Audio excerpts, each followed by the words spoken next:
আসসালামু আলাইকুম সবাইকে স্বাগত জানাচ্ছি ফ্রিকি নিউজে।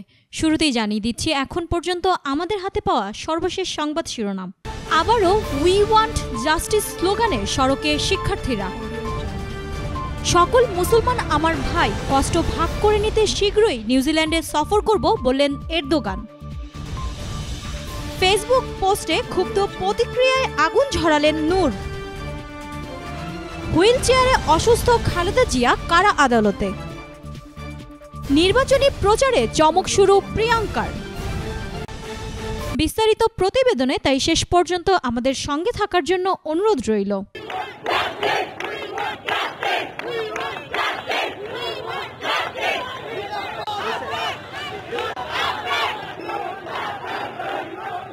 আবারও উই ওয়ান্ট জাস্টিস স্লোগানে সড়কে শিক্ষার্থীরা। উই ওয়ান্ট জাস্টিস স্লোগানে আমার ভাই মরল কেন, প্রশাসন জবাব চাই। মায়ের বুক খালি কেন, প্রশাসন জবাব চাই। Action action direct action. ফাঁসি চাই ফাঁসি চাই, ভাই হত্যার ফাঁসি চাই। নানা স্লোগানে রাস্তা অবরোধ করেছে বাংলাদেশ ইউনিভার্সিটি অব প্রফেশনালের 2 শতাধিক শিক্ষার্থী। যমুনা ফিউচার পার্কের সামনে রাস্তায় বসে পড়েন শিক্ষার্থীরা। এতে রামপুরা সড়কে তীব্র যানজটের সৃষ্টি হয়। ঘটনাস্থলে ছুটে যান পুলিশের ঊর্ধ্বতন কর্মকর্তারা। তারা গিয়ে শিক্ষার্থীদের সঙ্গে কথা বলেন, তবে এই প্রতিবেদনে লেখা পর্যন্ত তারা সড়ক অবরোধ করে রেখেছেন। রাজধানীর নদ্দা এলাকায় বাস চাপায় বাংলাদেশ ইউনিভার্সিটি অব প্রফেশনালের শিক্ষার্থী আবরার আহমেদ চৌধুরীর নিহতের ঘটনার প্রতিবাদে শিক্ষার্থীরা সড়ক অবরোধ করে রেখেছেন তার সহপাঠীরা। মঙ্গলবার সকাল 7টার দিকে যমুনা ফিউচার পার্কের সামনে সুপ্রভাত নামের একটি বাস আবরারকে চাপা দেয়। ঘটনার পরপরই নিহতের সহপাঠীরা রাস্তা অবরোধ করে প্রতিবাদ করতে থাকে। বাংলাদেশ ইউনিভার্সিটি অফ প্রফেশনালের 2 শতাধিক শিক্ষার্থী সড়ক অবরোধে যোগ দিয়েছে। বিইউপি শিক্ষার্থী ও আবরারের সহপাঠী মাহমুদুল হাসান মাহি আমাদেরকে জানান, আজ সকালে সুপ্রভাতের বাস চাপায় আবরার গুরুতর আহত হয়। সিএমএইচে নেওয়া হলে কর্তব্যরত চিকিৎসক তাকে মৃত ঘোষণা করেন। আবরারের সঙ্গে আমাদের আরও 2 জন সহপাঠী ছিল। তারা আমাদের জানালে আমরা সকালেই নর্দায় যাই। এরপর আমাদের সঙ্গে অন্যান্য বিশ্ববিদ্যালয়ের শিক্ষার্থীরাও প্রতিবাদে অংশ নেয়। বিইউপির আরেক শিক্ষার্থী জীবন পারভেজ জানান, আমাদের শিক্ষার্থী নিহতের ঘটনায় আমরা রাস্তায় নেমেছি। কোনো অবস্থাতেই আমরা রাস্তা থেকে যাব না, বিচার না হওয়া পর্যন্ত রাস্তায় থাকব। মিম জাহান নামের আরেক শিক্ষার্থী বলেন, প্রতিদিন এই শহরে কেউ না কেউ সড়ক দুর্ঘটনায় মারা যাচ্ছে, কিন্তু কারো কোনো সুষ্ঠু বিচার হচ্ছে না। বিচার না হওয়ার কারণে দিনের পর দিন দুর্ঘটনার সংখ্যা যেমন বাড়ছে, মায়ের বুকও তেমনভাবেই খালি হচ্ছে। আমরা এর বিচার চাই। ডিএমপির গুলশান জোনের সহকারী কমিশনার মাহবুব রহমান জানান, সকালে 7টার দিকে সুপ্রভাত পরিবহনের একটি বাসের ধাক্কায় আবরার নামের ওই ছাত্র মারা যান। এরপর থেকেই বিক্ষুব্ধ শিক্ষার্থীরা সড়ক অবরোধ করে রেখেছে। আমরা তাদেরকে বুঝিয়েছি, কিন্তু তারা কোনো অবস্থাতেই রাস্তা ছাড়ছে না। তিনি বলেন, আমরা এরই মধ্যে ঘাতক বাস ও চালককে আটক করেছি। নিহতের লাশ কুর্মিটোলা জেনারেল হাসপাতালে পাঠানো হয়েছে। উল্লেখ্য, সড়কের শৃঙ্খলা রক্ষায় রাজধানীতে গত রবিবার থেকে শুরু হয়েছে 5মবারের মতো ট্রাফিক সপ্তাহ। এরই মধ্যে বাস চাপায় একজন শিক্ষার্থীর মৃত্যু হলো। অপরদিকে সকল মুসলমান আমার ভাই, কষ্ট ভাগ করে নিতে শীঘ্রই নিউজিল্যান্ডে সফর করব বললেন এরদোগান। গত শুক্রবার নিউজিল্যান্ডের ক্রাইস্টচার্চের 2টি মসজিদে খ্রিস্টান সন্ত্রাসী কর্তৃক বর্বরচিত হামলায় 50 জন মুসল্লি শহীদ ও প্রায় অর্ধশতাধিক গুরুতর আহত হয়। ইতিমধ্যে হতাহতের খোঁজ খবর নিতে তুরস্কের প্রেসিডেন্ট এরদোগানের পক্ষ থেকে নিউজিল্যান্ডে অবস্থান করেছেন তুরস্কের ভাইস প্রেসিডেন্ট ফুয়াদ উকতাই ও পররাষ্ট্রমন্ত্রী মেভলুত চাভুসগুলু সহ একটি উচ্চ পর্যায়ের প্রতিনিধি দল। নিউজিল্যান্ডের ক্রাইস্টচার্চে খ্রিস্টান সন্ত্রাসী কর্তৃক নামাজরত মুসল্লিদের উপর বর্বরচিত হামলার ঘটনায় শহীদ, আহত ও তাদের পরিবারকে সমবেদনা জানাতে নিউজিল্যান্ডে সফরের আগ্রহ দেখিয়েছেন তুরস্কের প্রেসিডেন্ট এরদোগান। সোমবার নিউজিল্যান্ডে সফররত তুরস্কের ভাইস প্রেসিডেন্ট ফুয়াদ উকতাই ও পররাষ্ট্রমন্ত্রী মেভলুত চাভুসগুলুর সাথে ফোনালাপে তিনি এই আগ্রহ প্রকাশ করেন। নিউজিল্যান্ডের খ্রিস্টান সন্ত্রাসীদের হামলায় ক্ষতিগ্রস্তদের উদ্দেশ্যে এরদোগান বলেন, নিউজিল্যান্ডের সকল মুসলমান আমার ভাই, আমি শীঘ্রই আপনাদের কষ্ট ভাগ করে নিতে নিউজিল্যান্ড সফর করব। এরদোগান বলেন, নিউজিল্যান্ডের ঘটনা সম্পূর্ণ পরিকল্পিত। এটাকে বিচ্ছিন্ন কোনো ঘটনা ভাবার অবকাশ নেই। আমরা আন্তর্জাতিকভাবে এর সুষ্ঠু তদন্তের দাবি জানাচ্ছি। অপরদিকে ফেসবুক পোস্টে ক্ষুব্ধ প্রতিক্রিয়ায় আগুন ঝরালেন নূর। ডাকসুর নবনির্বাচিত ভিপি নুরুল হক নূর জানিয়েছেন, কারো বাহবা বা প্রশংসা পাওয়ার জন্য তিনি সন্ত্রাসীদের হাতে বারবার রক্তাক্ত হয়েও কোটা সংস্কার প্রশ্ন ফাঁস নিয়ে আন্দোলন কিংবা ডাকসু নির্বাচন করেননি। সোমবার রাতে নিজের ফেসবুক প্রোফাইলে দেয়া স্ট্যাটাসে তিনি একথা জানান। যদিও সোমবার দুপুর থেকে সন্ধ্যা পর্যন্ত ডাকসুর পুনর্নির্বাচনের দাবিতে পূর্বঘোষিত ভিসি কার্যালয়ে অবস্থান কর্মসূচিতে তাকে পাওয়া যায়নি। তার অনুপস্থিতির বিষয়ে সহযোদ্ধা পরাজিত জিএস প্রার্থী ও কোটা সংস্কার আন্দোলনের নেতা রাশেদ খান আমাদেরকে বলেন, ডাকসু নির্বাচনের আগে পরে বারবার শারীরিক ও মানসিকভাবে নির্যাতিত হয়েছে। সে শারীরিকভাবে অসুস্থ, তাই কর্মসূচিতে আসতে পারেননি। তবে ওই কর্মসূচি শেষ হওয়ার প্রায় 4.5 ঘন্টা পর রাতে 9:30টার দিকে ফেসবুকে স্ট্যাটাস দেন নূর। এতে তিনি বলেন, নৈতিকতা, দেশপ্রেম ও সচেতনতার জায়গা থেকেই বারবার নির্যাতিত হয়ে এবং সাধারণ শিক্ষার্থীদের অধিকার আদায়ে রাজপথে আন্দোলন ও সংগ্রাম করেছি। নূর আরও বলেন, সাধারণ ছাত্র তথা এদেশের মানুষের যৌক্তিক ও ন্যায়সঙ্গত দাবি বা অধিকার আদায়ের ভবিষ্যতে ও নিজের জায়গা থেকে সোচ্চার থাকব। তিনি বলেন, নূর কিংবা অন্য কেউ কি করছে বা করবে সেটা বাদ দিয়ে নিজের জায়গা থেকে কে কি করতে পেরেছেন সেটা আগে ভাবুন। 18 কোটি মানুষের মধ্যে 1 কোটি মানুষ অর্থাৎ প্রতি 18 জনে একজন করে সচেতন ও দেশপ্রেমিক প্রতিবাদী মানুষ থাকলেও দেশের আজকের এই অবস্থা দেখতে হতো না।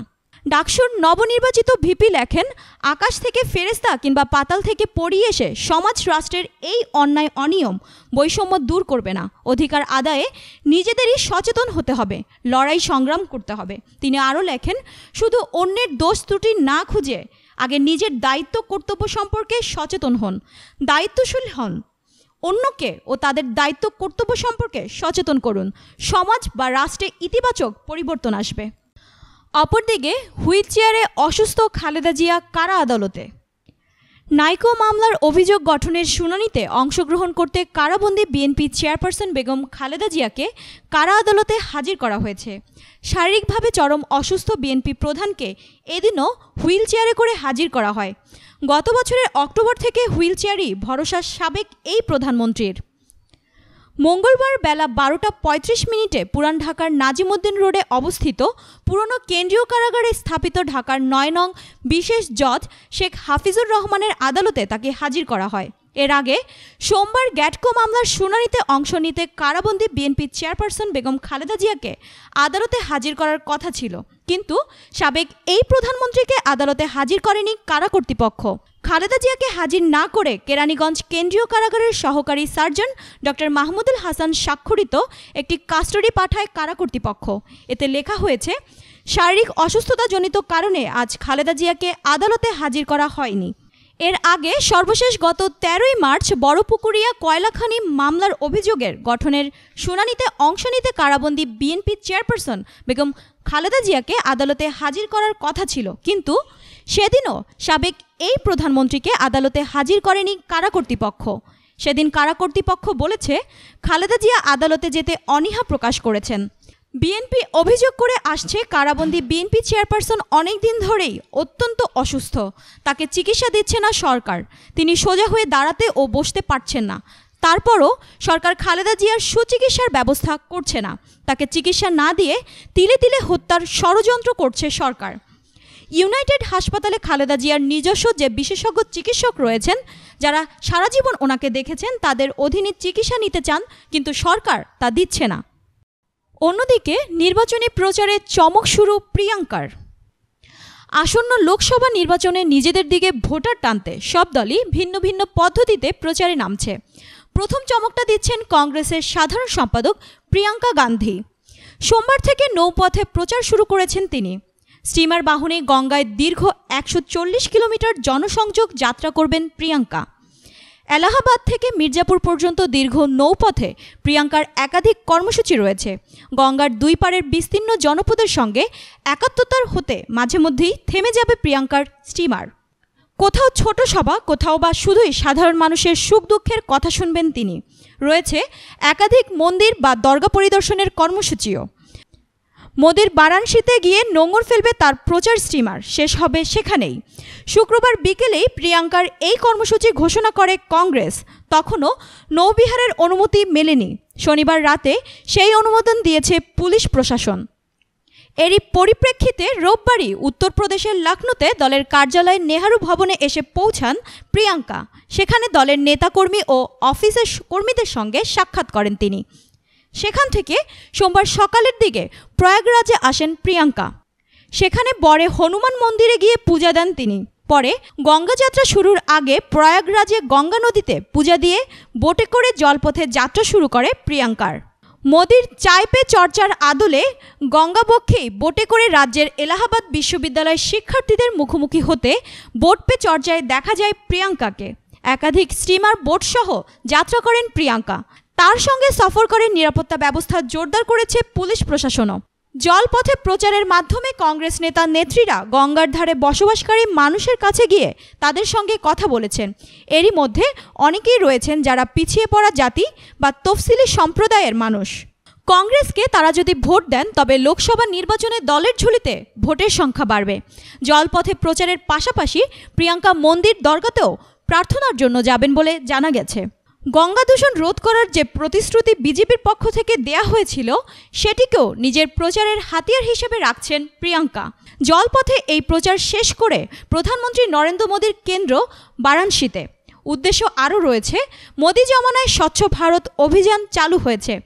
গঙ্গা দূষণ ঠেকাতে হাজার হাজার কোটি টাকা খরচ করেছে কেন্দ্র, কিন্তু গঙ্গা কি আদৌ নির্মূল হয়েছে? ভোটারদের এই প্রশ্ন করতে চান প্রিয়াঙ্কা। কারণ এই প্রকল্পে কি কাজ হয়েছে সেটি গঙ্গা তীরবর্তী জনপদই সবচেয়ে ভালো জানবেন। শুধু প্রতিশ্রুতি বা কাগজ কলমে নয়, আক্ষরিক অর্থেই জলে নেমে কতটা কাজ হয়েছে তা নিজের চোখে দেখছেন এই জনগোষ্ঠীর মানুষেরা। আবার এই প্রকল্পে যাদের সবচেয়ে বেশি ও প্রত্যক্ষ সুবিধা পাওয়ার কথা, সেই গঙ্গা তীরবর্তী মানুষ কি আদৌ সেটি পেয়েছেন? সেসব বিষয় নিয়েও চর্চা করবেন প্রিয়াঙ্কা। মঙ্গলবার প্রচার কার্যের পর হোলি মিলন অনুষ্ঠানে যোগ দেবেন প্রিয়াঙ্কা। সবাই ভালো থাকুন, সুস্থ থাকুন আর দেখতে থাকুন ফ্রিকি নিউজ। প্রতিদিনের প্রতি সেকেন্ডের সর্বশেষ আপডেট পেতে আমাদের চ্যানেলটি সাবস্ক্রাইব করুন এবং লাইক দিয়ে আমাদের সঙ্গেই থাকুন। এতক্ষণ ফ্রিকি নিউজের সঙ্গে থাকার জন্য ধন্যবাদ।